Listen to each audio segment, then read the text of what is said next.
For me, these exhibitions are addressed to raise awareness and to share the stories of the people.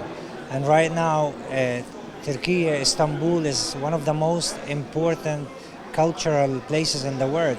So for me, having this exhibition here, I succeeded as a photographer to share the stories with the Turkish people.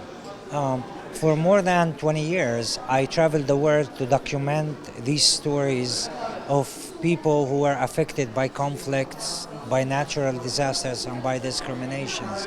I traveled to Europe, to the Middle East, to the US to document these stories, as migration is always forced. Nobody leaves their home unless they are forced to leave their home.